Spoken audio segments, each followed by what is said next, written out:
The overall goal of this procedure is to assess membrane repair capacity in both the animal and isolated cells. Isolated skeletal muscle fibers are collected and surrounded with media containing FM143 dye. A UV laser is then used to irradiate and damage a portion of the cell membrane to allow entry of the dye into the cell. Isolated cells are transfected with plasmid DNA expressing GFP MG53, which will localize to the plasma membrane and cytosol of the cell. The tip of a microelectrode is then inserted into the C2-C12 membrane to induce damage. Ultimately, results can be obtained that show translocation of the GFP MG53 to the injury site. Visual demonstration of this method is critical since practice is required to master the techniques of microelectrode penetration and muscle fiber isolation. Demonstrating the procedure will be Dr. Pei Wei Lin, our lab manager, Dr. Hua Zhu, a postdoctoral fellow, Matt Orange, a graduate student, and Dr. Xiaoli Zhao, a research assistant professor in our department.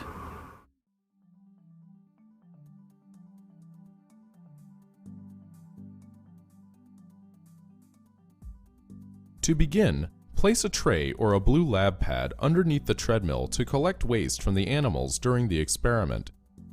Next, set the angle of the treadmill surface. Some treadmills have an integral apparatus to adjust the incline, while others require the treadmill to be elevated through other means.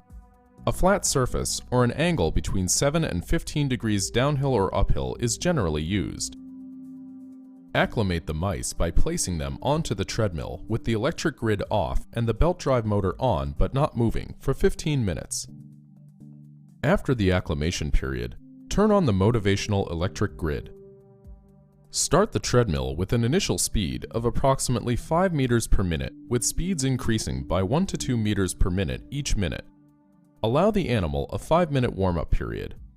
Repeat this warm-up period every day for 3 to 10 days to increase compliance during testing. To run an acute exhaustion exercise, increase the speed of the treadmill over time until a maximum speed is achieved and monitor for signs of exhaustion. An animal is considered exhausted when it spends more than half of the time off the treadmill or 5 consecutive seconds on the grid. Remove the exhausted mouse and record the total running time. Endurance training running protocols start with the same warm-up procedure. However, the maximum speed is generally lower, and the running times can be quite long. Return mice to their home cage after testing, and clean the treadmill with 70% ethanol.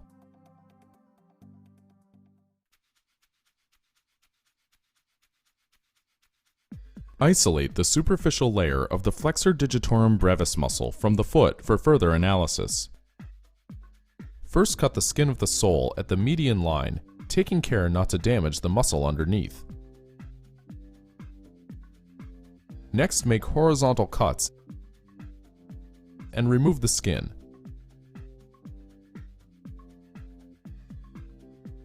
Identify the flat white tendon of the FDB muscle attached to the calcaneus bone. Use forceps to separate and then sever the tendon close to the site of attachment. Pull the tendon up gently while cutting away any connective tissue. Locate where the distal tendons branch into the individual digits, cut the tendons where they connect to the deeper layer of muscle, and remove the FDB. Place the FDB muscle bundle into 1 milliliter of collagenase solution, pre-warmed to 37 degrees Celsius. Tape the tube horizontally onto a 37 degrees Celsius orbital shaker, and shake at 200 RPM for 65 minutes. Sufficient digestion is marked by a frayed appearance and pale color. Cut the end of a 1 milliliter pipette tip to allow the digested bundle to pass through easily. Transfer the bundle into a centrifuge tube containing about 600 microliters of 2.5 calcium tyrode. Gently flip the tube to shake the loose fibers from the bundle. Next, cut the end of a 30 microliter pipette tip so that the diameter is only slightly smaller than the muscle bundle. Use this tip to draw the bundle into the pipette and then push it back into the solution. Repeat this process until the majority of the fibers are disassociated from the bundle. Mix the disassociated fibers by gently turning the tube. Remove the desired amount and drop onto a glass-bottom delta T dish. Store the remaining fibers at 4 degrees Celsius for approximately 6 hours for use in additional studies. Allow the dish to sit undisturbed for 5 minutes. This allows the fibers to adhere to the glass bottom of the dish. Place the glass bottom dish on a confocal microscope equipped with a UV laser. Observe the fibers under phase microscopy at greater than 100x magnification to check for the presence of a normal striation pattern and a straight rod-like shape. Add FM143 or FM464 styrol pyridinium dyes to solution to a final concentration of 2.5 micromolar. Orient the fiber at a 45-degree angle from the top left of the field of view to the bottom right. To induce damage, irradiate a 5x5 pixel area of the plasma membrane using a UV laser set to maximum power for 5 seconds. The irradiated region should split the plasma membrane. That is, half of the 5x5 box should be inside the fiber, while the remainder should be outside the fiber. Capture images of dye entry into the fiber at intervals of 5 seconds each for up to 5 minutes. Only 3 fibers may be irradiated per dish, as the fluorescent dye will eventually be endocytosed into the fiber and complicate any data analysis. After 3 fibers are used, a new dish should be prepared.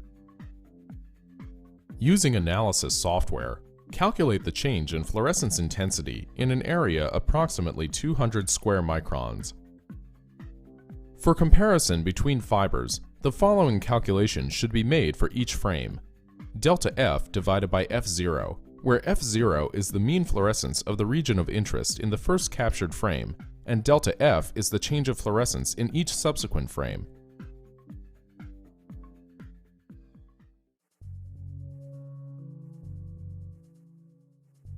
Use standard methods to transfect cells with plasmid DNA expressing GFP MG53. Then prepare the micropipettes. Place a Pyrex capillary on a micropipette puller and pull by preset program. Attach the micropipette to a 3-axis micromanipulator. Culture media is removed from the delta T dish and replaced with 2.5 millimolar calcium tyrode buffer. Place the dish containing transfected cells onto a laser scanning confocal microscope with 40x 1.3 Na oil immersion objective. Induce acute live cell damage by inserting the micropipette into the cell membrane and then quickly retracting the micropipette out of the cell. Collect consecutive live cell images at an interval of 1.54 seconds per frame. For the saponin-induced membrane disruption, perfuse 0.005% saponin at a rate of approximately 1 milliliter per minute directly above the cell being imaged.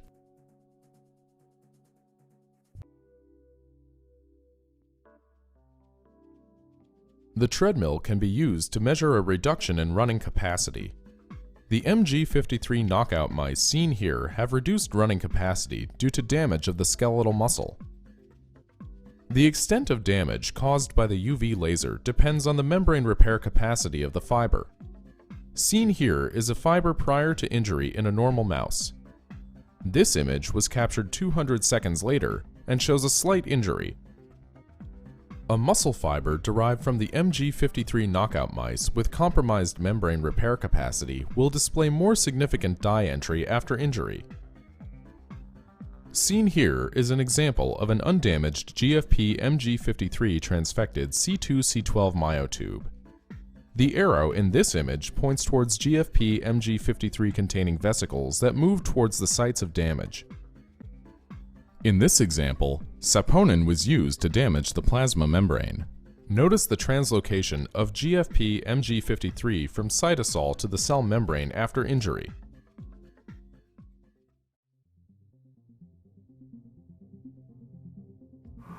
While attempting this procedure, it's important to remember to isolate good muscle fibers with smooth sarcolemmal membranes and clear striation patterns. After watching this video, you should have a good understanding of how to assess the membrane repair capacity of muscle and cultured cells.